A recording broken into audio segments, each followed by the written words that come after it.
All right. Real quickly, I'm not going to spend too much time on talking about my background, but I'd like to give a 30,000 foot view lens on my life and my journey because wherever you are in your journey, I've most likely been there for the most part. And if I have not been there, then one of the expert guests on here have, and they'll be able to relate to you. But I just like to share that because I didn't get where I am, and these guys didn't get where they are overnight. So, bottom left there, you'll see Montgomery. I went to a public high school in Montgomery, New Jersey. Varsity basketball started for 3 years, and I knew I wanted to play collegiately. Wasn't really getting recruited by high levels at all. Definitely not a Division One caliber body at 5'10", 140 pounds, soaking wet in high school. So I had a lot of Division III schools that were recruiting me, and I just made the decision that I wanted to go to an academic school where I had the opportunity to play. And once I learned that I had the opportunity to walk on at Quinnipiac University, that's what I chose. Ended up making the team and playing 4 years of Division I basketball, which was some of the best years of my life. I majored in finance and economics, which makes me sound smarter than I really am. And then after graduating, I decided that even though I had a whopping 7 career points, I was not going to make it at the next level as a pro. So I wanted to stay around the game as much as I can, which is a topic we're going to get into a lot here today. So my first company that I worked for was called Gazelle Group, where we produced and managed early season college basketball tournaments, some that you see today, the 2K Sports Classic, the postseason event, the CBI. And then after about 3 years there, I decided to jump into the talent side, which is where Summit Sports Group came into play, which is a small agency in Los Angeles. So I drove across the country and worked with them for about a year, which was a great way to get my feet wet in the industry. From the agent side, at the time they had signed Wayne Selden, so we put him through pre-draft workouts and went through that whole process, which was great. And then about a year later, I had the opportunity to go to Europe and get a master's degree that was run by the EuroLeague. So a university in Venice, Italy called Ca' Foscari University ran this sports management and marketing master's program that was run by the front office of the EuroLeague, which allowed me to really immerse myself in the European culture and start meeting people from different countries and really getting to know the decision makers in the basketball game.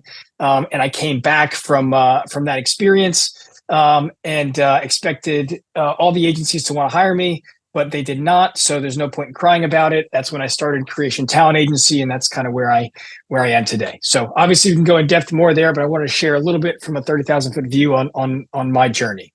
Now, the more important people on this call, I have 2 expert guests here, and I'll give you a brief little background on both of them.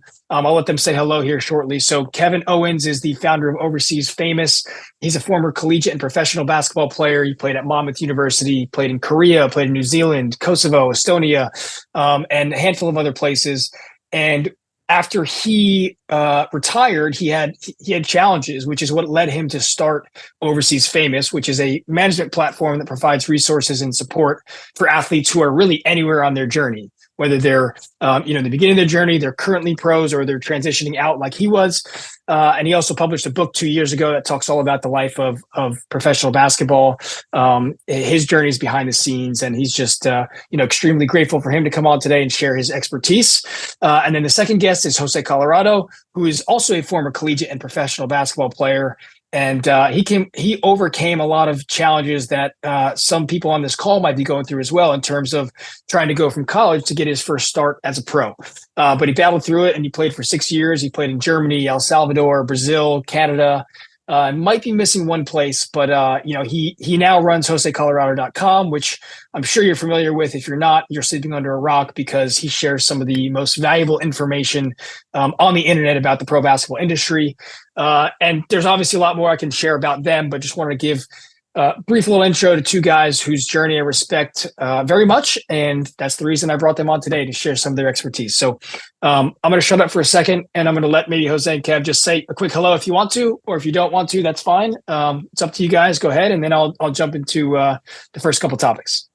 So, thank you guys so much. Kevin, thank you for having us.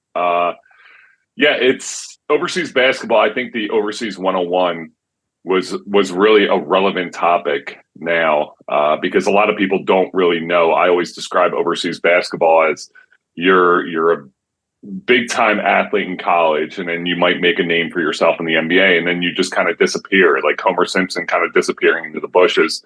and no one really knows. And overseas is such this vague, broad topic that people are like, oh, where are they? And they're like, oh, they're overseas. And it's just like no one really inquires more. They're like, oh, okay. And it's just this broad generalization.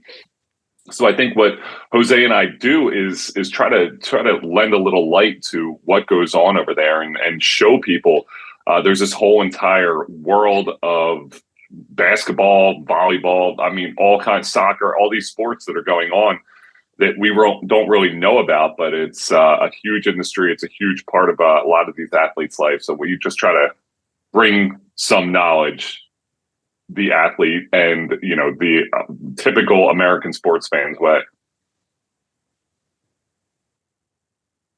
Great. Yeah. And from my perspective, I guess what I'm trying to bring to the table is I'm trying to reach the mid or starter tier basketball player, beginner basketball player in overseas, because like Kevin Owens said and Kevin Tarca said, there's really not that information out there for players. So hopefully by the end of this, everyone who's in this call will have a better idea of how they can kind of get themselves started or what direction to take in their career. And another big thing is that I want players to know that if you're not in the Euro League or you're not in the top tier leagues, that this is still a viable career path. And there's just a certain way that you have to go about it. So those are the two big things that I'm trying to bring today. And I think probably we can get started, Kevin, based off of that. Great. And I'm just noticing now, and it bothers me, so apologies for the lack of professionalism, but Kevin Owens' pictures shifted up a little bit, and that bothers me. But so again, put together this slideshow, kind of last minute to try and put together all of our expertise and share with you guys our journey. So apologies for that. I'll have to fix that for the next time. So, and if you see another mistake in the slideshow, then definitely let me know. So really quickly, I think before we get started, it's important that we're on the same page of what this is not, right? So this is not a guaranteed recipe to get a Division I scholarship. This talk is not the magic formula so you can make it and get drafted to the NBA. It's not a free ticket to a lengthy career abroad. And it's not a lesson about how you should be living your life. It's not, right? What this is simply just storytelling. It's sharing the ups and downs of our journeys and our expertise in the way, the challenges that we overcame. It's trying to educate on some basketball specific topics, whether it's for agents, a pathway to become a pro, the league structure, salaries, retirement. And ultimately it's showing how basketball can open up doors outside of playing for the rest of your life, but you have to take advantage of that while you are playing. So that's what this is. All right. First topic here, Agents 101. So I'm not sure the age of everyone on here, but I might be aging myself a little bit here for this movie, Jerry Maguire. But it's kind of how I got my start. I watched Jerry Maguire once. I thought it was cool, so I wanted to be an agent. But contrary to that movie, my life is not like Jerry Maguire's life. I think there are some aspects in that movie that are somewhat true, in terms of the humor trying to maintain clients and recruiting. But movies and things that you sometimes see on TV and social media or just on Twitter, it falsely represents an agent's life. And when someone comes to me and says, "Hey, I want to be an agent," after I tell them not to want to go down that path, it's just important that you educate yourself on what an agent really is. And I'm going to try to shed a little bit of light on that today. So from a 30,000 foot view, the primary role of a player agent is to procure and negotiate contracts for our clients. We are the connectors between players and teams. We of course, you can have the agents that are that are doing the marketing contracts, the PR, the brand partnerships, public appearances, off-court needs, luxury lifestyle, financial support, insurance. And that's all kind of part of the career's life. But if you really narrow it down from an agent perspective, and I know the role of agents are changing quickly, it's to procure and negotiate contracts for clients. So if you ask 20 agents, you're probably going to get 20 different answers, but that's really my definition. My role as an agent personally is to help my clients use basketball as a stepping stone to open doors for the rest of their lives. That obviously includes getting a salary and getting a contract and playing professional basketball, right? So it's very easy to plan to make millions of dollars playing basketball, but the more important stat here is, and the reason why I started being an agent, is to open my client's eyes. Like, look, the ball's going to stop bouncing at some point, so you have to really start to get your eggs in a row. Not only educate yourself from Jose's standpoint on how you can get started, but then you have to have the right connections while you're playing. And then Kevin Owens is going to share how you can kind of transition into that next part of your life. All right. So a couple of quick topics I'm going to try and educate you about agents. So a lot of people say, well, how do agents make money? And I don't care if you are an aspiring agent, if you're an aspiring pro, if you're a parent of an athlete, if you're, a coach. It's important that you understand the business side of what agents do. So really quickly, I'm just going to tell you how agents make money, and I'm going to break it down into two ways. The first way is from the NBA, right? So if you have an NBA player who has an agent, generally speaking, this is how it works. So you'll see the diagrams. First of all, on the bottom, you see the governing body, or let's say the union really, of the NBA players is the NBPA, National Basketball Players Association. So licensed agents get certified through the NBPA. In order to represent an NBA player, you have to have that license. And they have an agreement with the NBA called the Collective Bargaining Agreement.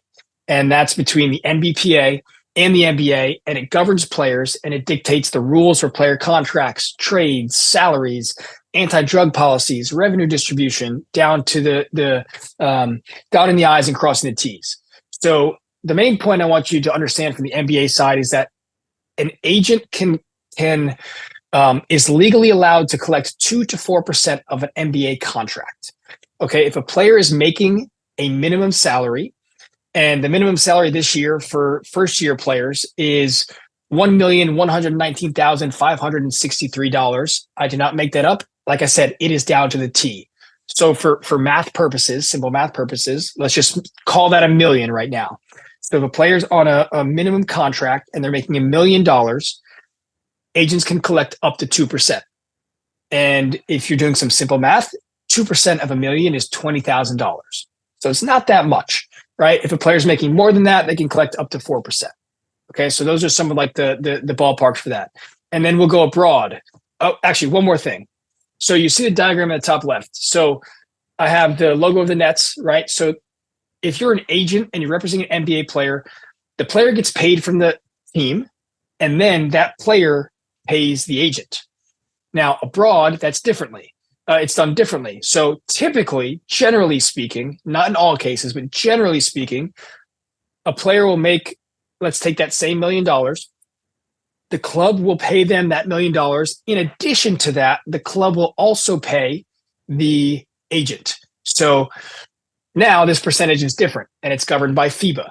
Okay. So FIBA is the governing body. I have my thoughts on FIBA, which I'm not going to, for the sake of timing, dive into here, but licensed agents get certified through FIBA. And unlike the NBA, FIBA doesn't have an agreement with anyone. They just kind of say they make their own rules, and this is what agents get. But agents can collect 10%. That's pretty standard across the board. So for the sake of simple math, if that same player is making $1 million, then the player will make $1 million and the agent will make 100,000, and that will come from the club respectively. Okay. So that's, I mean, we can dive deep on all these topics. I'm going to shut up for a second and bring it to the next slide and just kind of tap into, Kev and Jose a little bit. And just, I put a couple questions up here, but again, this is just I want this to be a round table. So maybe either both of you or one of you can share your experience with agents, or, how you went about finding one, and someone else can talk about like how often you talked with them. Feel free to jump in, Jose or Kev, on this topic before we move to the next one. So it's funny, when I first started this whole game, I didn't really have the understanding that I have now. And I think Jose and guys like Jose who really educated me on what else was going on overseas. And in my perspective, I thought of myself as the underdog. I was like, okay, you were a small Division I school. But I was able to get an agent. We made the NCAA tournament. I was on the map. I was able to get into, the G League and things like that. So my experience with an agent, I had agents reaching out to me. So I had a very different experience than some people who were trying to find agents. Mine was, I knew an agent. reached out. He agreed to represent me. I was able to do an exposure camp and then got into the G League, and then my career kind of took off from there. So my experience, I only had one agent, and he was good, and he got me the jobs I wanted. I really never had that problem with it. And it's funny because I was always on this like mindset that I was the smaller underdog guy. I mean, I know we played Duke my sophomore year in high school, in college. And I ended up playing against a guy from Duke in the D League. Like he was on my team. We competed every day in practice. And I was like, man, like this guy's not what he was my sophomore year. Either that or I got a lot better. So when I looked at it, I was always like that guy who had to fight. And I know Jose will talk about this, but like that's the biggest thing with overseas basketball is we can provide so much education to get you to where you want to go. I mean, Jose's platform provides so much education to get you to where you want to go. But when it comes down to it, like you got to have that fight in you. You got to have that dog in you to get there, because it's not easy. And for me, looking at my background, I felt like I had a lot going for me, and it was still a grind. So I'll let Jose speak more to that, because my job and my ability to get an agent was kind of set up for me because I had kind of made a name for myself in college, and I played in the NCAA tournament. We knocked off Vanderbilt, and we played all these big time teams, and I played well. So I was able to get onto the map, maybe not that top level NBA map, but like that borderline NBA overseas map. And because of that, I was able to get an agent, but I know that's not the case with everyone. That's really good. Jose, let me just real quick, because I'm excited to hear your take on this, and I think it's super valuable. But one thing I want to double click on and point out is, Kev said that he had agents reaching out to him, and that's powerful, because when you think about it, if you go back and you do the math, right? And let's just take the math for the 10% from an agent, right? And we're talking about $1 million in Barcelona example, right? Well, think about 10% of a guy who's making $1,000 a month. That's $100 a month. So from an agent perspective, I always share, like, if you're a player, put yourself in the agent's shoes. If somebody's going to make you $100 over a month, and they might not get paid that, or they might not get paid for 6 months, would you recruit them?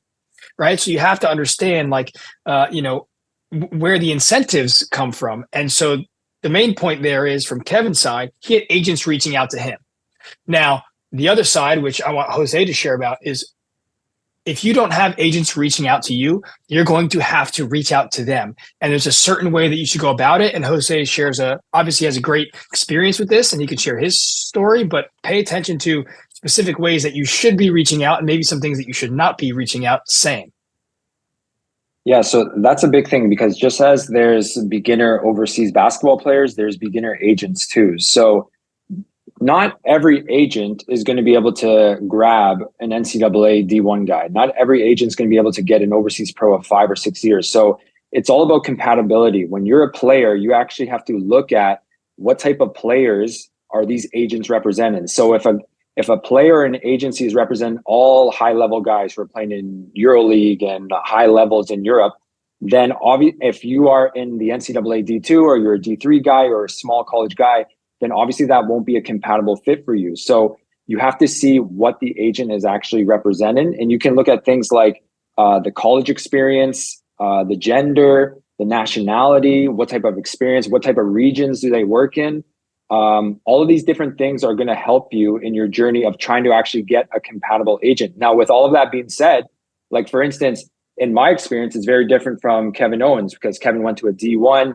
He was playing in the NCAA tournament. He had all of this exposure. But for me personally, I went to a small college in Canada. And even though when I graduated from that small college, I was the all-time leading scorer in my college, and I think I was third all-time in my conference at the time.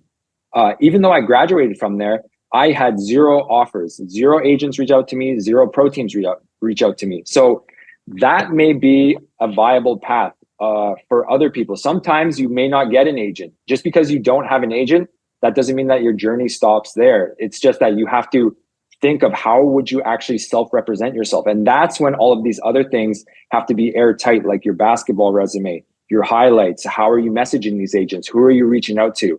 All of these things then are what you have to focus on. Now, of course, if you have an agent, it's going to be easier in theory if it's a well-connected and good agent like Kevin Owens, right? He had a good agent. He had one agent his whole career. That's kind of like the ideal pathway. You build a good relationship with one agent your whole career. But the reality is the vast majority of players probably won't have that, especially if you're coming from mid or small colleges. So that's why it's important that you take the concept of being an overseas basketball player as a whole, as a professional. So you have to think everything together, not just your on-court ability. Because again, I'm sure there's a few players in this call who come from small colleges just like me, and they probably are putting up numbers, 20, 25 points a game. And sometimes the reality is that's just not good enough because it's such a competitive landscape. So that's when you have to start thinking about these other things to try to help your profile and attract these agents. So, and just one last point is when I started, it took me, I think, 5 or 6 years until finally I got an agent. I had a Middle Eastern or West Asia agent who reached out to me. I actually reached out to them and I finally got an agent. So it took me 5 or 6 years to finally get an agent. And that was after, even as a professional, I'm putting up 20 points a game, winning scoring titles for the leagues, doing well, going to different international events. And so the point being that it's quite competitive. And if you aren't fortunate enough to get an agent, there's still a path for you, but it's just a little different. So you have to understand what boat you're in when you're playing overseas would be my big take home from that. Great. No, I love it. And I think, the next topic I'll kind of touch on, and maybe from the agent point of view is, okay, so, you just heard both Kevin and Jose's experience. Well, you might be saying, all right, well, what do I have to do? What are they looking for? Right. And don't you worry, because I have you covered. So what are coaches, scouts, agents, GMs looking for? Now, obviously that depends on the situation, right? It depends on, if you're talking about college, right? You have to think about so many variables. If you're in high school right now and you're trying to get to college to play, the college coaches are saying, well, all right, what's our roster looking like? Do we have 7 seniors that are graduating, or do we have all, underclassmen now, or do we have 2 big men who are all conference players and we need to go find a big, or do we want to go get a point guard? So there's so many different variables that play out in this, right? If you're talking about a pro team, what type of player do they need? Do they need a specific skill set? Do they need a player with a specific nationality, which is a whole nother topic, right? If you're talking about an agent point of view, it depends on the recruiting class. You have big agencies, you have small agencies, you have agencies in the middle where they're saying, hey, look, I only want to recruit three guys or girls this year because that's all like the load that I can handle right now in terms of time I can spend. Some agents go and sign 20 players. That's not right. That's not wrong. That's just the way that those agents operate, right? So you have to realize that basketball skill set and position and those other variables are always going to be case by case, but there are some non-negotiables that coaches and agents and front office members look for no matter what, and that's what I'm going to go over now. So what are agents and scouts and coaches and GMs all looking for, no matter what their role is? Several things. 1, basketball stuff, stats, skill set. How high you jump, how many threes you can put up, what is your free throw percentage, your basketball IQ, how you operate off the pick and roll. That's always going to be something that they are looking for. So at the end of the day, I like to say you got to put the ball in the basket. Like you can't just, there's a reason why I wasn't being called from agents after my college career of scoring 7 career points, right? Like there's a reason. You have to put the ball in the basket. The second thing, character. And a lot of this stuff here, like this presentation, you might think, again, I know there's a wide variety, a wide spectrum of players on here or, ages, but this presentation could be for 5-year-olds or for NBA All-Stars. Like it's all the same, and it might seem corny, but it's real. So character, right? I don't know if anybody remembers this video where this picture's from, but I'll never forget watching this game and seeing the big fella miss a layup and put his head down and like kind of go back to the end of the court. And the point guard ran over, picked up his head where you see the picture is now, and was like, hey, you're good, next play. Those things matter. Watching that from an agent perspective mattered to me, right? Winning matters too. You cannot just score 20 points a game and go 1-19 in your conference and expect for agents or scouts to be like, oh yeah, that's a winning player. I mean, I don't care that you score all the points. You're 1-19. So winning matters. And then all the other stuff, off-court stuff like community. Being involved in the community does matter, right? Being a good people person does matter. Can you go introduce yourself to somebody and represent the name on your jersey, more so on the front of your jersey, more so than the back of your jersey? That's what everyone's looking for, right? So I look for well-rounded individuals, obviously, that are good at basketball. What everyone is not looking for, again, pretty common sense stuff. You got your, for the younger echelon, even into pros, you'd be surprised. Drinking and partying is okay, whatever. It's obviously I had a good time in college. Love it. Love my social life. It's an important part. But there's a right way to do it and a wrong way to do it, right? You just got to be very cognizant of what you're posting, where you're going. You're always under a microscope as an athlete. Okay. You see this picture of a baby crying, right? How do you act when you lose? How do you act when things are tough? How do you act when things are not going your way? Are you going to cry about it? I mean, I look for that stuff all the time, right? I watched last season. I was at a Division I game looking at a player I thought could be a pro, and I saw him come out. I saw his coach yell at him, and I saw him pout and go to the end of the bench with his head down. That for me is huge. Same thing with refs. How do you react when a ref makes clearly a call that was not correct? What's your response going to be? And sorry for Joe Kim Noah. He's a great player. I love him, but he happened to be this, great example in this picture. And then the last thing is grades too. I don't care if you're in high school or in your college.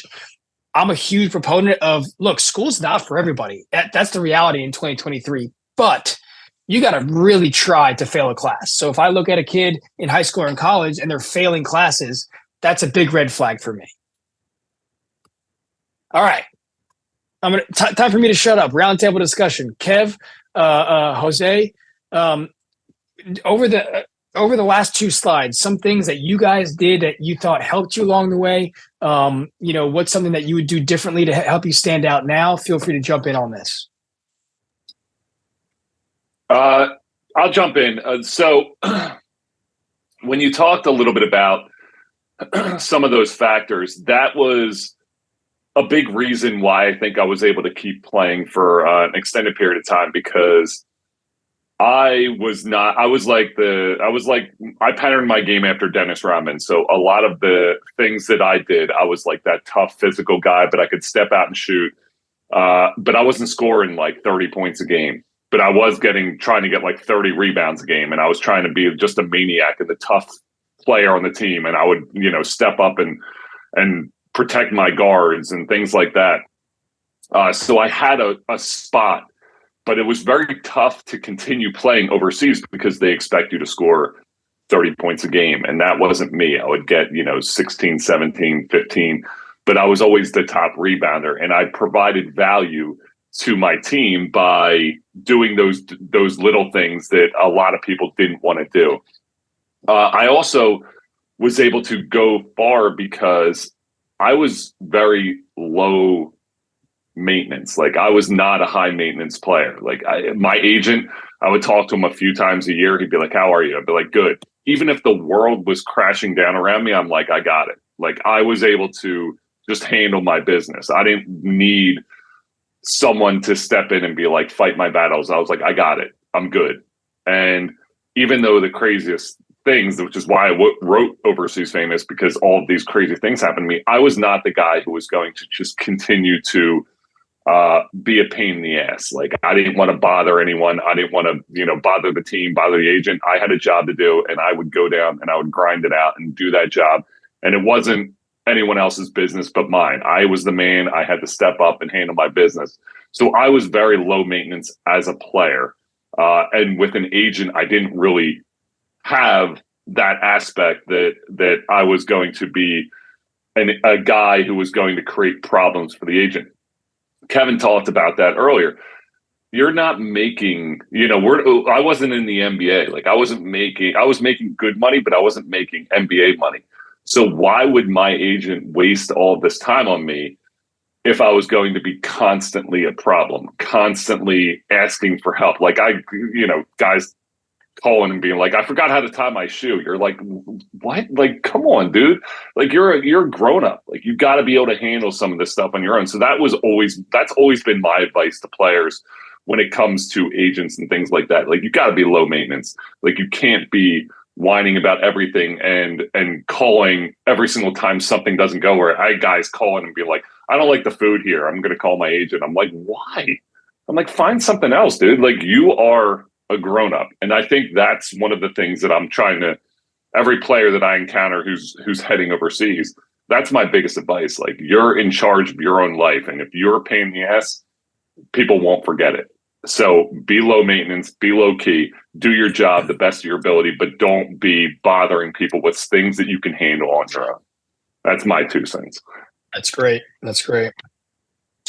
Yeah. And from my perspective, I think, Kevin Tarca touched upon this briefly, but the market really matters in terms of what type of agency or what you're looking for on the court. So for instance, if you're a more athletic player, if you're more of a one-on-one type of player, a scorer, there's going to be markets that favor that type of play style more than others. So that's another important thing that you have to think of when you're trying to attract an agent as well.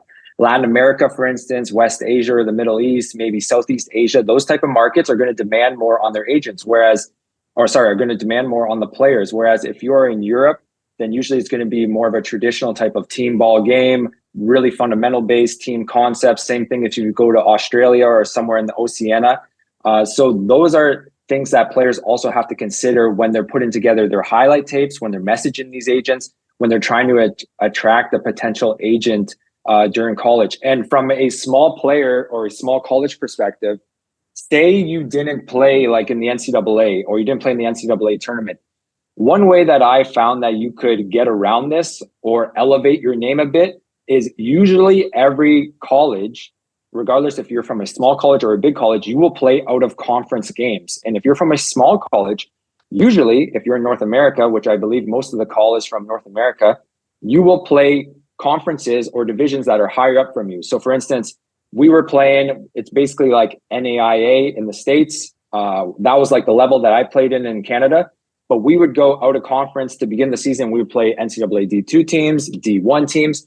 So whenever I was messaging an agent, I would make sure to always get that game film and always try to be really locked in like it was a playoff game when I was playing those games, because I knew that if I had a good game, then that is like a good reference point for that agent to see, okay, I might not play at the NCAA D1 level, but at least you can see against Ball State, who was an NCAA tournament team that year, I had 15 or 20 points. Now, granted, obviously we wouldn't win many of those games or any of those games because we're playing a competition that's way above what we are, but it at least elevates your name in some way that you're able to show these agents that you're somewhat capable of a level that's higher up than you, because agents and coaches and players and everyone knows that players don't necessarily settle in the level that they're supposed to be at. There's guys in the D1 who should probably be at the D2 level. There's guys in the D3 who should probably be at the D1 level and vice versa.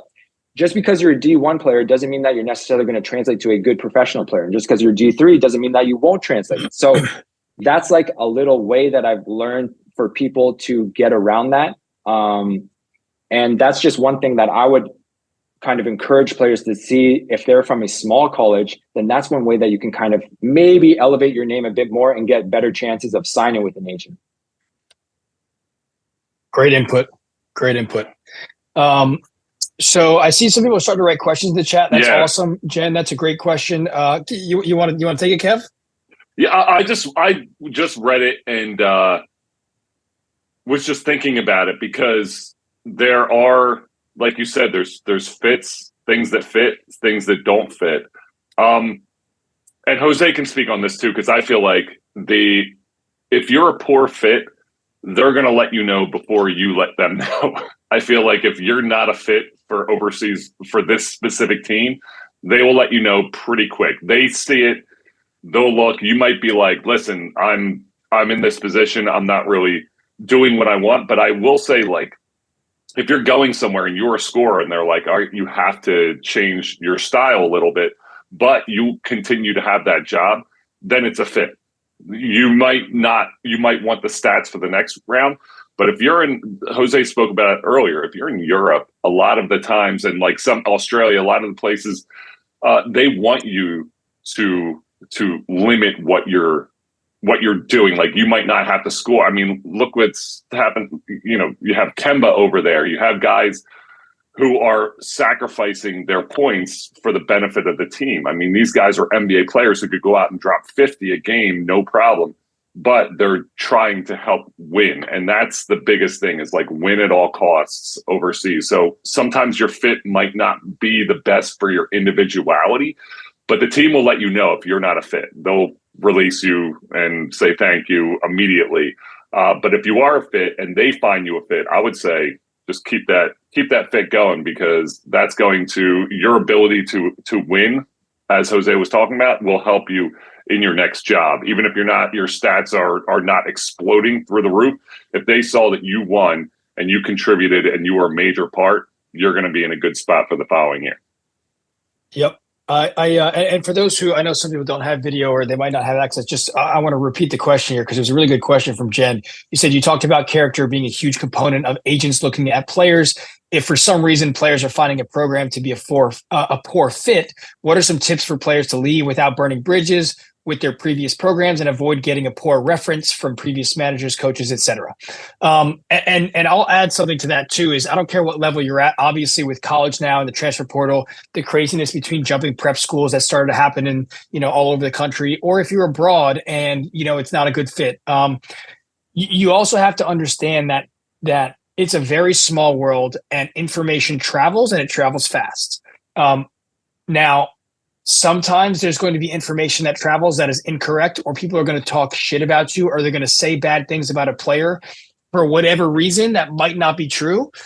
So knowing that, there's a right way to do things and a wrong way to do things. So if you talk about something not being a good fit, if I'm the player, I go right into the office, I look my coach or my manager or someone in the eye, and I have a conversation. And I say, hey, here's what I think.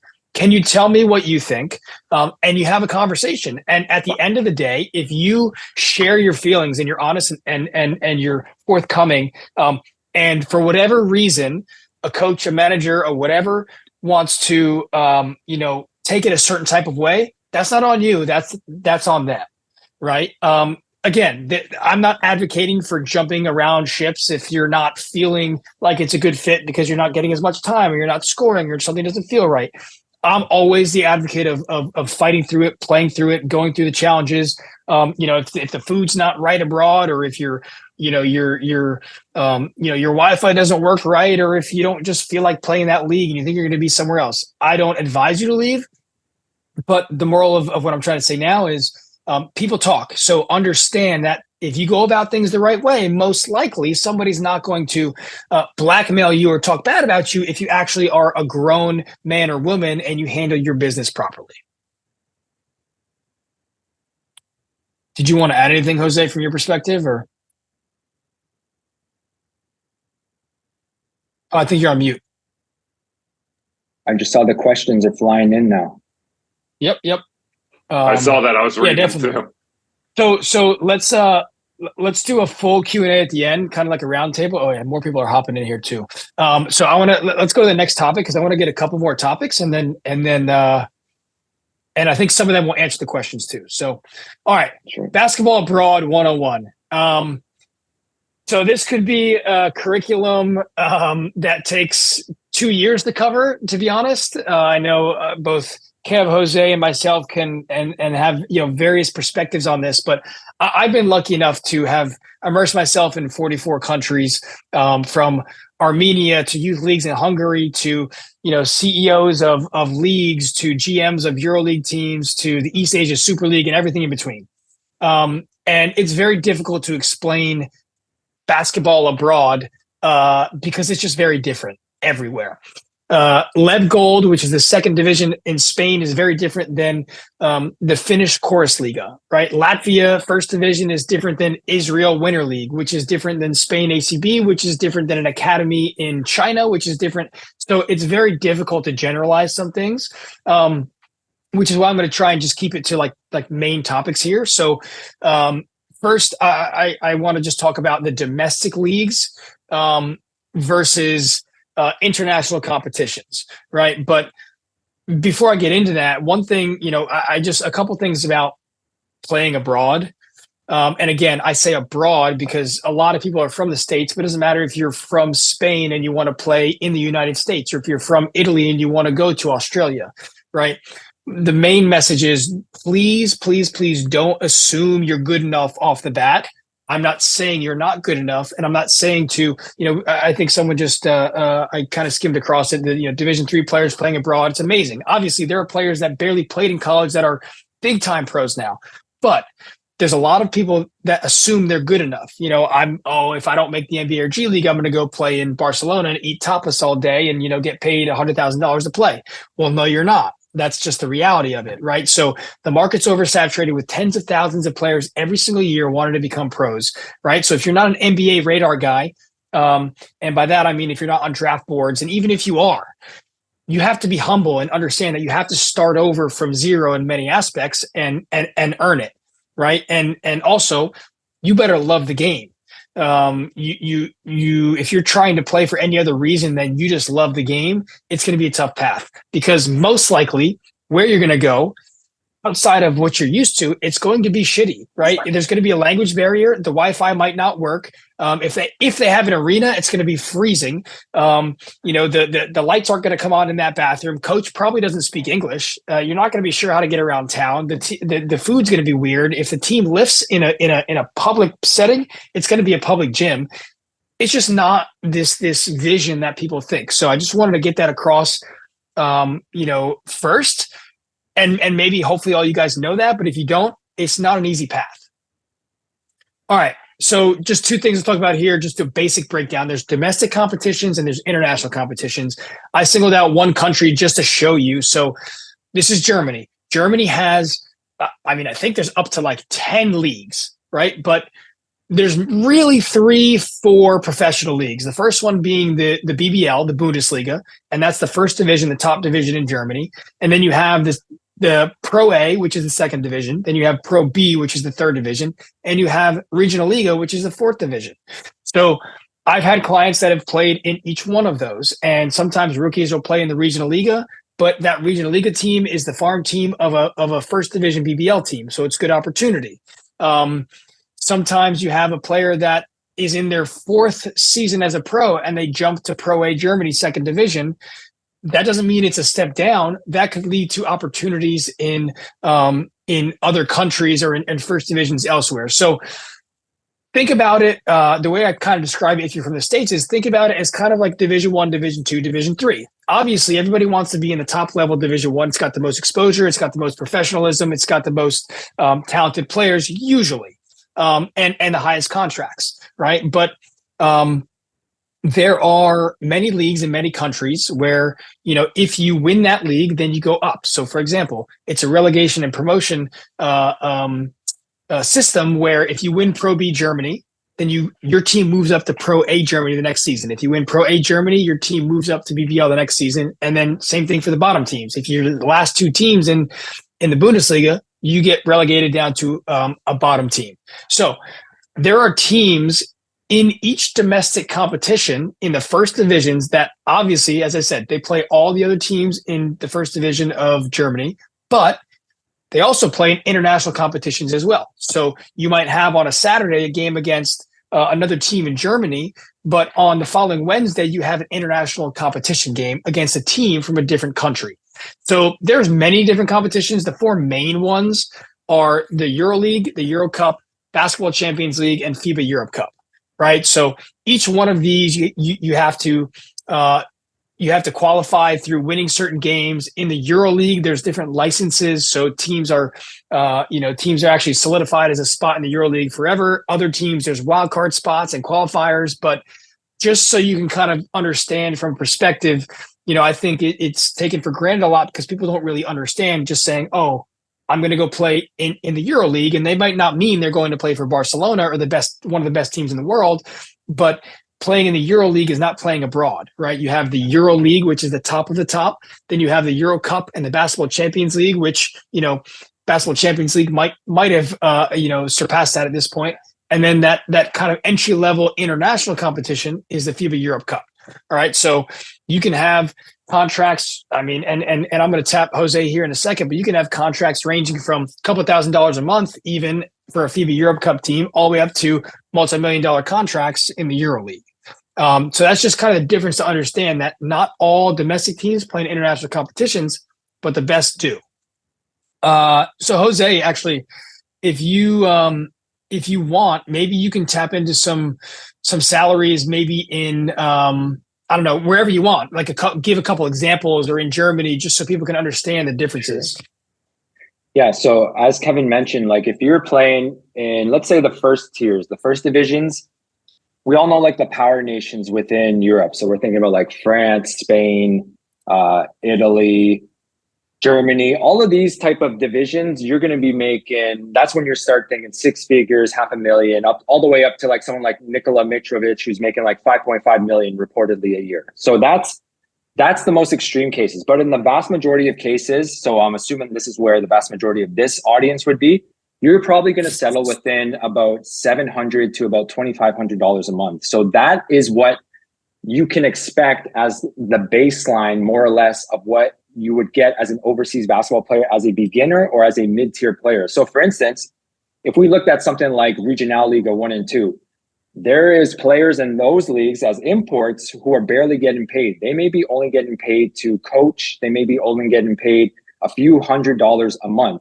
So it can range anywhere from like Regionalliga 1 and 2, that would be fourth division in Germany.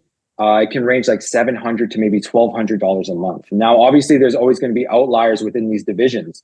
But overall, as a rule of thumb, when you look at Europe as a whole, if you're in the first or second division, usually you will be getting paid pretty well. Even if you're in, I guess you would call them less or lower profile countries, such as like maybe in like the Scandinavian or something, Sweden, Finland, something like that. You'll still be making okay money, not as much as the power nations within Europe, but you'll still be making okay money. But once you drop off from maybe the first or second division in the European countries, then there's a significant drop off in your salaries. So that's when you get to like places like in Spain in its third division, some players there are only making 600, 700 euros a month. Now, that doesn't mean that the level or the quality of basketball within that third division in Spain is low. In fact, it's very, very high.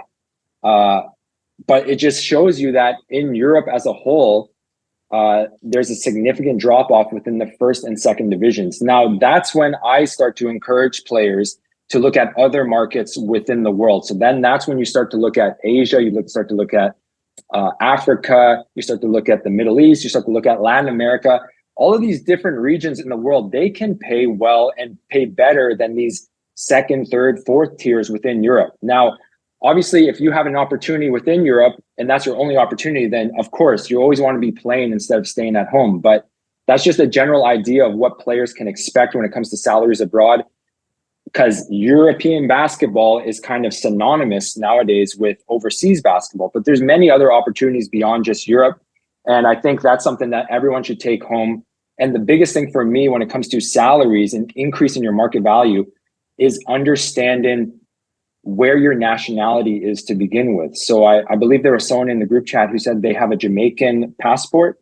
That's perfect if you are going into the European market, because now you're going to count as a Cotonou player, which gives you certain privileges in certain countries within Europe. And that's going to increase your market value because now you're no longer an import or a foreigner. And that's how you can increase your salary in that way. So for instance, just not to ramble too much, but for instance, when I was playing in El Salvador, I think at the highest I ever made in El Salvador, which is a low tier market in Latin America, was around $4,000 or $5,000 a month. Now, when you compare that to somewhere like in Spain in the third division, it's going to be somewhat rare for someone in Spain's third division to get $4,000 or $5,000. Of course, it happens, but it's going to be somewhat comparable or rare for that to even happen. So it can just show you that when your nationality is involved, it can increase your market value in certain regions. And that's kind of a way to think about it as well when it comes to salaries. It's not always, I really want to impress upon, it's not just Europe when you think of overseas basketball. There is money to be made in other markets as well. Yeah, I'll before maybe getting Kev's experience, I'll go to this next slide real quick because you talked about 700, 800 euros a month, right? So expectations are always this, right? It's as I mentioned, if you're in this thing for the money, if you're doing this to buy your mom a house, it's not the industry for you now. Unless I don't think we have any projected draft picks here or guys or girls making $1 million in NIL. But if you're in this thing for money, it's not for you because the expectation is this. And the reality, I know it's a little bit blurry, but I clipped one of the many contracts of one of my clients. You can see here in 2019 to 2020 season, right? One of my clients that was a Division I like to call him a stud. He was a point guard. But this contract is, as you see on the screen, for 500 euros a month. This is in the first division of Portugal. Obviously, I won't say names or teams. Think about that for a second. First division of Portugal, where teams are playing in international competitions and players in certain teams in that league are making hundreds of thousands of dollars, 500 euros a month. Right. That's the reality. So if you want to play as a pro and you get that opportunity, sometimes this is the path that you're going to have to take for the majority of players. Right. But yeah, I mean, again, I know Jose answered a couple of these questions, and Kev in the chat answered a couple of questions, but maybe two things real quick here. So for Kev first, I don't know if Kev, you want to touch on anything contract wise, really anything like how often you get paid, or I think also like an interesting concept is bank accounts. Like everyone, asks, do I have to open up a new bank account? I mean, sometimes I've had teammates and clients that have gotten paid an extreme amount of money in a duffel bag of cash, right? So like sometimes you're on your own, right? So Kev, what's your experience with that? So it is crazy to kind of touch on what you had said before. There are expectations that have to be limited. I got I started my pro basketball career and I was in the G League, but it was the early days. It was, I think, the second or third year of the D League. And I was making $12,000 a year. So I was not really making a whole lot. And that was in America. So I had like American taxes being taken out. So wasn't really making a ton. But as I progressed, and then I had, a contract in Poland where I was making 10, and then I went to Australia and was making about 10, and then playing well there propelled me up to where I was making like 25,000 a month. And that was where like the money started hitting. So there is this stage where you really have to understand that it's going to, that when I was in South Korea, that was my 5th or 6th year overseas. And so it was a long time.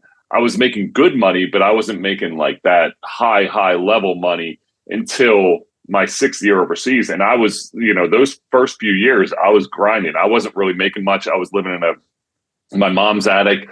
It wasn't this glamorous lifestyle that a lot of people think it's going to be. So you have to kind of limit your expectations.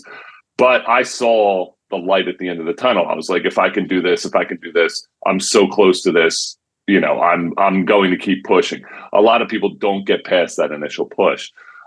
In terms of I'm looking at some of these questions, like my expectations when I was playing, I was just trying to get into pro basketball. When I was at my prime of my career and I was playing at the top level, I wanted money. I was like, I left the G League because I was like, I need to make money. Like I'm like sitting here. NBA scouts are like, yes, you're like so close. And then I'm like barely able to make my car payment. I'm like, what life am I living? But I saw the light. So I was like, all right, I'm heading overseas. And that's where the money kind of built up. But that only happened because I built this reputation in America. I built this reputation to be like so close. So it takes some time. In terms of the bank accounts, I know, Kevin, you talked a little bit about this. There's been countries where I've been handed cash and I'm like, I don't really, okay. Like what, like it's like legitimately like a cartoon character walking out with a bag with a dollar sign on it. And I'm like, all right, I guess this is safe. And the crazy part of it, I mean, we talk all the time about safety. Everyone knew this is how you're getting paid. But I think if you're in the city and people are taking care of you, because there's such a rabid fan base over there, they're not looking to really rob you. They're looking to you're their, this is everything to them. So they're kind of looking after you, taking care of you. But there are times that I've opened bank accounts in foreign countries and had the money wired back home. But the top teams that I played for, the Australias, the South Koreas, those places, they just routed my bank account right in. So it was either I was getting money, I was opening a foreign bank, or they were handling all those logistics. And I was just looking into my bank account, and my bank card worked over there, and I was just, going to town. So my salary expectations were different, because I think at some point in my career, I was like, I'm worth this money. And then towards the end of my career, I hurt my knee and I was getting less and less. And I'm like, all right, well, I can probably make this back home, which we will talk about in the future. Go ahead, Jose. Yes. Yeah. So actually, real quick, and Jose, I want to. This is going to be for you too. If you had something else to say, you can add this onto that thought. But I was going to ask you, and then a question came in the chat that it kind of piggybacks on it. So for those who don't see the chat, the question was from Durga. Hopefully, I'm pronouncing your name correctly. I'm a female basketball player from India, aiming to play professionally. I just did a training camp in Spain, hoping to find a team. But some of the options basically that you had were not enough salary in the contract. It just wasn't enough to survive. So Durga decided to go to university in the UK to improve basketball resume and get her foot in the door. Point of this great question is there's going to be a lot of opportunities, like you saw on the screen, 500 euros a month, sometimes less. So there are ways for you to supplement your income off the court.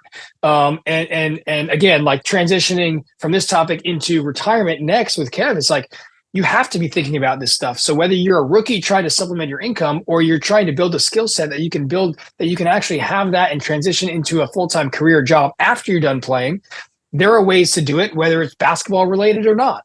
You have a lot of downtime as a pro. You can have an internship from an American company. You can have an internship from a local company. You can do basketball lessons. You can coach. You can sell t-shirts out of your apartment.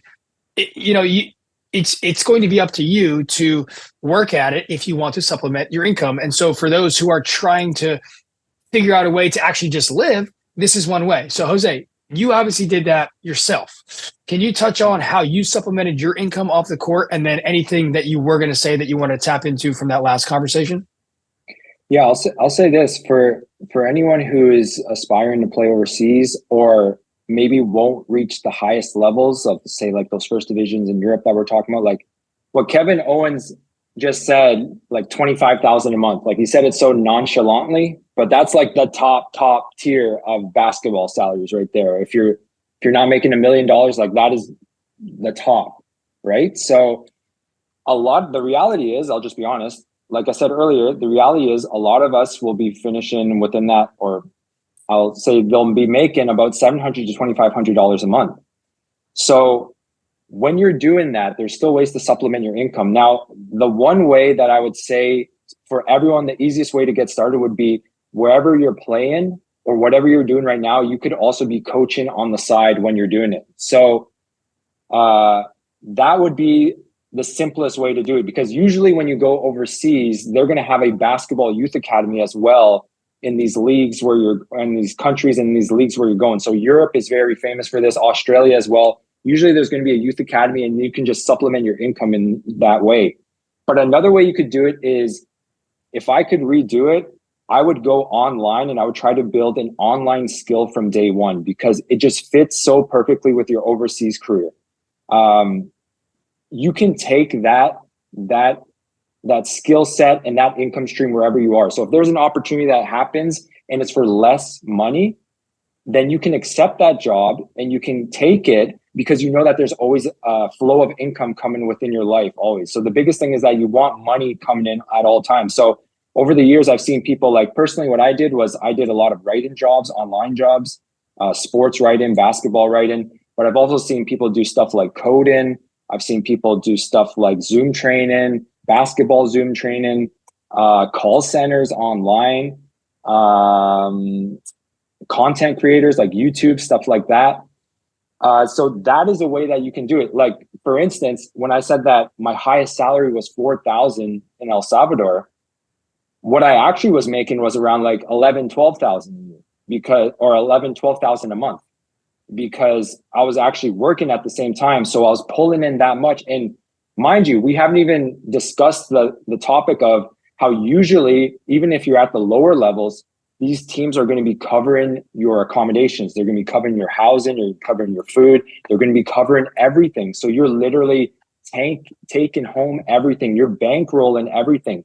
So unless you are very frivolous, unless you're very stupid with your money, for a lack of a better word, then it's pretty much impossible for you to not get ahead financially. So that's why it's so important. Your basketball career is going to be short-lived in theory, maybe 5-10 years, let's say.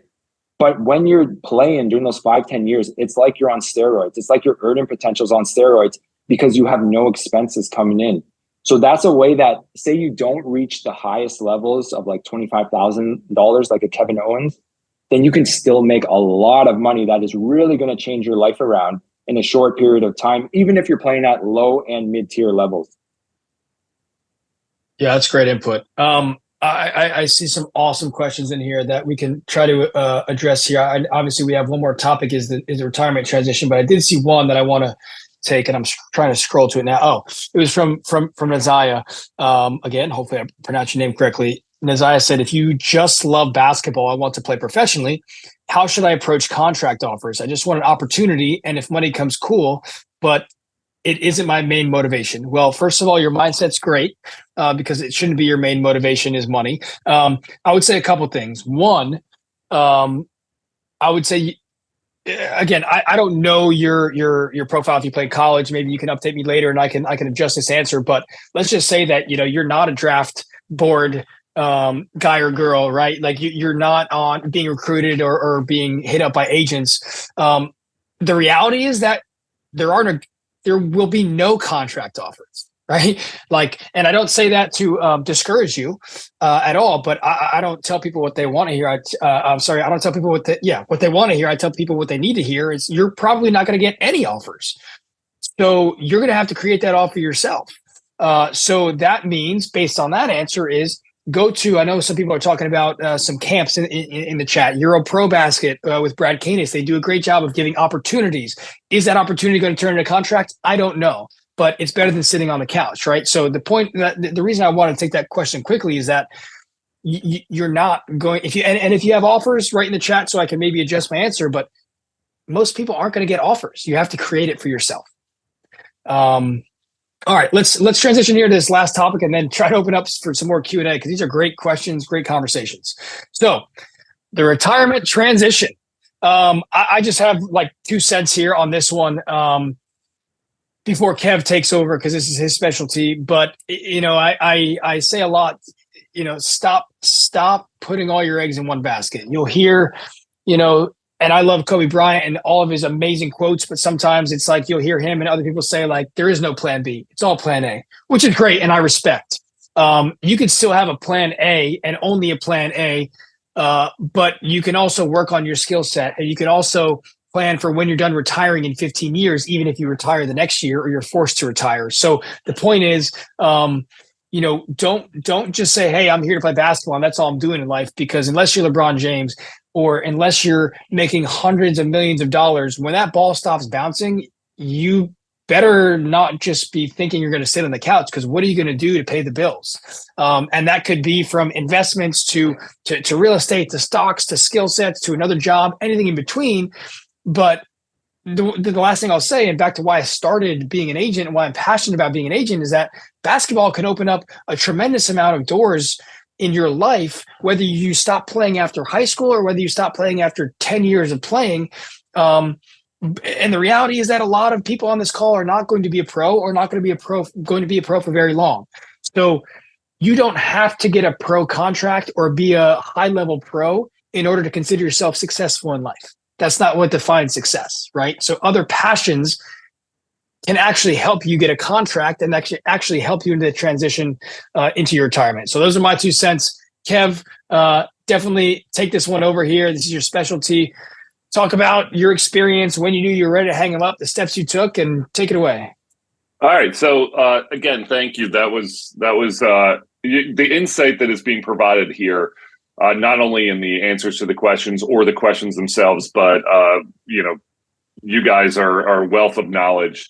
I'm writing things down too because it's all learning experience for all of us. But the biggest thing, Jose hit on this earlier with the things that you can set up to make yourself successful. I was in the same realm as Jose. I was thinking of what else I could utilize, what else I could do. You hear that? Yeah. Great. I'm pretty sure the carbon monoxide detector is going off. So if I eventually pass out, just someone call 911. So the biggest thing that went on in my life is I looked at, okay, I was getting close to the end, but I was writing. I was writing for Slam Magazine, and I had these different publications that I was utilizing, and I was writing articles, and I was talking about, that's where a lot of the stuff for Overseas Famous came, because I was using something else. I was doing it side jobs. I was also coming home in the summers, and my trainer that trained me, I would work for him as well, and I would train high school kids. So I had all of these different little revenue streams coming in. And the thing about it, though, was none of those things were really what I wanted to do. And I think the biggest thing that I got into was I went to what I knew. And I started going into the Monmouth University, where I went. By the way, shout out to them for beating West Virginia last night. Big W. Big W. King Rice's son went off. It was awesome. I was watching. So as a alumni, it was really great to see. So shout out to them. But Monmouth, what happens when you are gone for overseas and you're gone for a few years? I mean, I was gone for like 10 years. Is the network that I had, all those promises that were made that when you graduate, we'll have this job, this job, this job. Now I was competing against 10 years of athletes who were promised the same thing. A lot of those people were in different positions. My network had kind of dried up, and we talked about what would you do differently. And the biggest thing that I would recommend is keeping your network relevant and keeping your network updated while you're playing, because those people that will look to you and help you, if you disappear from the earth and you're not contacting them, and then you get into that situation where it's like, oh, well, I need this now. Now that contact becomes, oh, well, I haven't talked to you in 10 years. Like, you haven't built that relationship since you left. So maintaining those relationships, because I got done and I did not do a good job of maintaining those relationships. Obviously, it was tougher at the time. I mean, I've been retired for over 10 years. So there wasn't the internet age that it was now, where you can kind of reach out and social media, people can see, and I'd be able to interact. It's a much easier way to stay relevant in your network these days, if you are able to utilize your social media, if you're able to make sure that you're keeping in tabs with those people who are in your corner when you graduate college. That was the biggest issue I had of not maintaining my network. So I ended up getting into teaching, and that teaching, I hated it. It was, I mean, you guys went to school. Teaching sucks. It's like, it's a tough job. And I was doing it because my parents are both educators. And I realized that this was not the path that I was meant to take. And I looked at it and I was like, but I didn't do enough to prepare myself. I had no mental education. I didn't know mentally what I wanted. And that, along with, then it becomes the mental side. Listen, we all have huge egos. I'm sure that even if you don't play, but you've played in the past, you have an ego. It's what's the one skill that has been ingrained in your head that you need to sometimes be selfish. You have to, I mean, Jose talked about, you got to drop 30. You're not thinking about your teammates and stuff well, they should drop 30 too. You're just like, I got to drop 30. I got to be selfish. You're taught that. So when you get done and you have that ego and you're like, okay, next step, someone's going to hire me for $1 billion job because I'm the greatest thing in the world. And that's not the case. Kevin, you talked about this earlier. You mentioned how, everyone thinks one way. You think that you're going to get all these, you think everything's going to be easy, and it really is not easy. I sat there through the NBA symposiums, all of these different things overseas, where they were like, here's what you do when you retire. And I sat through them, and I was one of those guys who was like, okay, let's hear what they have to say. And it was like a lot of fluff. It was a lot of like, oh, okay, this is what you can do here. And then you contact that person. It's like, well, you're fighting with 37,000 different people who have that same contact. So what we do, which is why I started Focus, which is kind of a branch off of Overseas Famous. I started because I didn't know anything. I mean, my mentality was destroyed. I thought I was the greatest thing in the world. And my relationship with my ex-wife fell apart. My daughter now has to suffer through that. And it was because I didn't know who I was. I was a basketball player, and I didn't know anything else besides who I was as a basketball player. And that was the toughest thing to do, was that transition into being like, you're a nobody. Like, you're just another guy, especially overseas, because you don't have that name attached to you anymore. You can't walk into an office. I always tell this story. I walked my last game I'm playing in Estonia. We win. The whole crowd's going crazy. We're walking off. I take my jersey off. I sign it. I give it to a fan. I'm like, this is awesome. 3 days later, I flew into Philadelphia airport. I'm walking through the airport, and someone's like, you should play for the Sixers. And I'm like, what life? What just happened? Like, I was on top of the world, and now no one even knows who I am. They're like, you are just tall, random nobody. And those were the things that became tough, because you get into professions based on the network that you have. But like, mentally, my mentality, my ability to figure things out and utilize the things that I was good at, I always talk about these 6 different themes, and these are just like studies and things that we've done.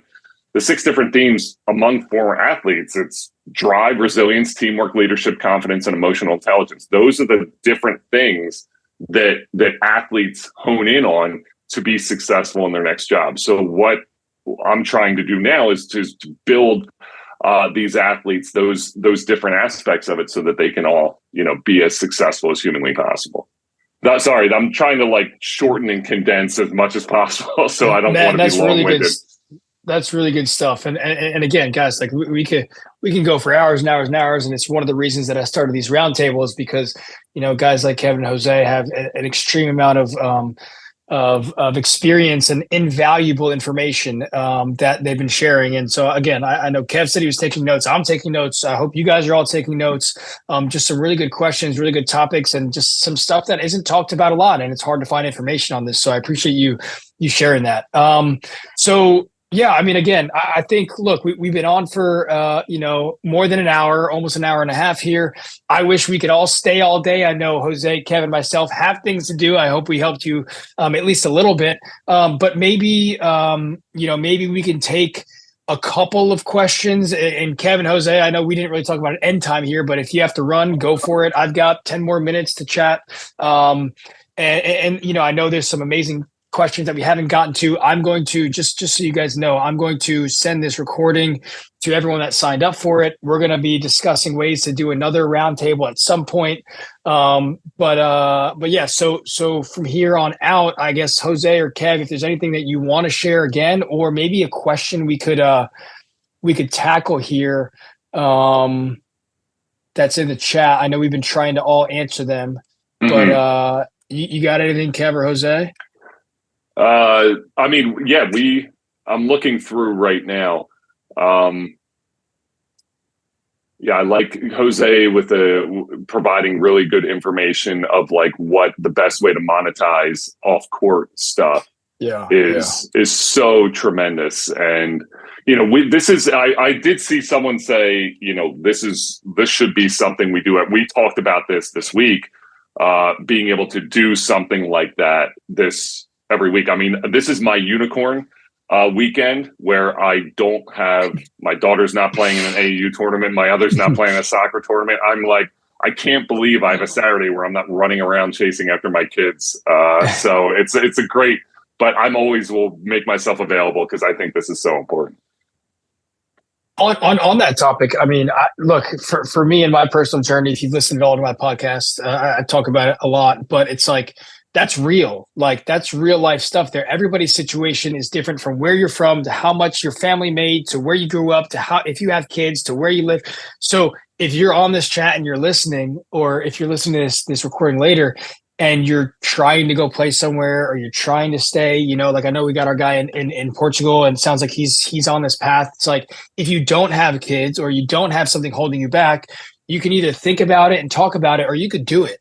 Right? Like you have to do it. And that's been my path of the journey. I know it's part of Kev's path to become a pro. It's part of Jose's path to become a pro and do things after. It's like, you got to do it. I think that's what holds a lot of people back. And, like as we look for some more questions here to wrap up, like I encourage you to think about some of these questions as you leave. It's like, again, I'll circle back to the reason why I started and the reason why I love to do what I do. It's like, I hope you make $1 million. I really, really do. I hope you make hundreds of millions of dollars. And if you're my client, that means I'm making millions of dollars. But, think about it. Like what really motivates you? Identify the true reason why you want to play in sports or work in sports. What do you enjoy outside the game? How can you make an impact? Or again, like we said in basketball, if you're in this thing to go buy your mom a house, I'd recommend you just go try to get a job on Wall Street or try to get a high level job, because that's where you're going to make money. But same thing for off the court stuff. Like if you're like, hey, what's a get rich quick scheme that I could do, Jose, that, can earn me an extra $10,000 a month? It's like, it's just non-existent. Right. There's a reason why there's a 1% and there's a 99% in the world, generally speaking. So like, you're going to have to work at whatever you do. And then just ponder, what can you see yourself doing as a career, and start this earlier. Right. I'm going to use my guy from Portugal that keeps writing in this chat. He said he's coaching a U12 team, or he's coaching out there. Great. I mean, maybe you can see yourself coaching. So while you're playing, what a better time to be able to try and coach and think about if you want to stay involved in the game, or if you're like, hey, this is great, I'm going to travel the world for 2 years, make a couple $100 and go be an accountant, or go be a painter, or go do something completely different.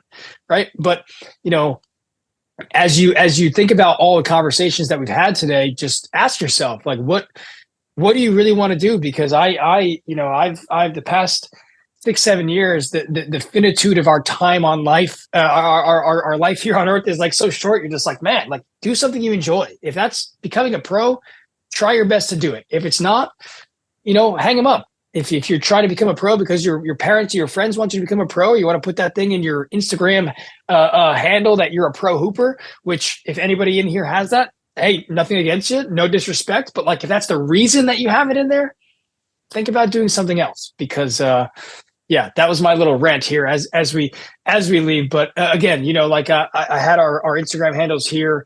The resources. I just kind of clipped this really quickly.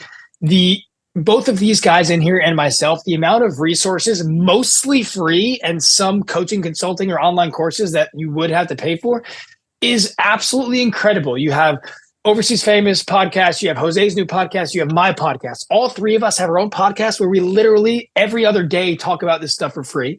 Jose's got his LinkedIn and his Twitter, and Kev's got his LinkedIn newsletter and his coaching consulting stuff, and I've got my online course for the aging stuff and the coaching. So the point is, like, you have three guys here who want to help you and want to impact you. So reach out, take advantage of the free stuff, and if you want to take it to the next level, inquire about the coaching and the paid stuff.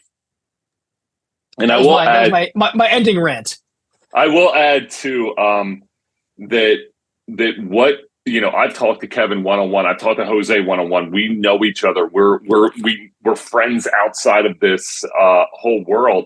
And I think the reason that we're able to unite and do this is because we truly do care about the overseas world. We care about the athletes. We're trying to do, like, a lot of the stuff that we do, we're not getting paid for a lot of the things that we do. And we do it just because, like, I'm not looking to be like, oh, I want to make this much money off just, hopping on Instagram and talking to, trying to offer advice, referring each other. It's just about trying to make this a better place. I think that's why we do a lot of these things, and why we have the relationship off of the Zoom and things, because I think we all have that same mindset where we're trying our best to make things and to give back, make things better, and to give back to a world that has been so incredible for us. And when you talk about playing overseas, I posted something with PJ Tucker this morning, talking about overseas and what he learned from it. Every player, I always say, like, every NBA player should give overseas basketball a shot just for a year. You get done your career, go play, have fun. Like, it's just a really cool situation that will help you in your life to kind of have those experiences. It's wild to sit there and talk to people and be like, oh, I've been in, all these different continents and 50 different countries. And now you're like I'm a 43-year-old guy, I have kids, and it's just like, you're able to look back on that and have that proud feeling. So that was my goodbye, 2 cents, etc. Love it. Love it. Anything else, Jose? Anything else? I mean, guys, this was great. I think, again, we've been talking about it. We're going to try and do some more stuff like this, but I appreciate everyone for tuning in, all the conversations, the questions, the chat. That stuff was fantastic. I know someone asked about where you're going to get this recording. I'm going to figure that out. It's probably just going to be like a private YouTube link or something for now, or we're going to figure out the back end, and then I'll email it to you guys so you have this, so you can, take more notes and have it on demand. But again, any other questions, ideas, things like that, just reach out to us. You obviously have our Instagrams, or, just Google our names, and, people that say, oh, how do I get in touch with you? Man, I mean, Google our names, it'll come up somewhere. It's on our LinkedIn, it's on our Instagram, on our Twitter, it's on our websites. I appreciate everyone for coming in. Jose, before you jump off, you got anything? Or no, just to touch upon what you both said. I guess from my perspective, it's good that we have people from all different levels. That's really what's about, bringing together the basketball community. That's why we do what we do, is to give a better, I guess, information and network for everyone. We had one player, for instance, who's playing first division Portugal, I believe it was. I think someone else was saying they were playing in second or third division in France. And then we have guys who have no college experience and are trying to get creative in ways to get on overseas. I guess from my perspective, I think that everyone does have a path. Now, will that path be different? Of course, based upon your resume and your playing experience and your background. Will some paths be extremely difficult and less likely, less probable? Of course. That's all going to depend, though, on the individual and on the situation at hand. So I think that it's important that we give a holistic approach to everyone.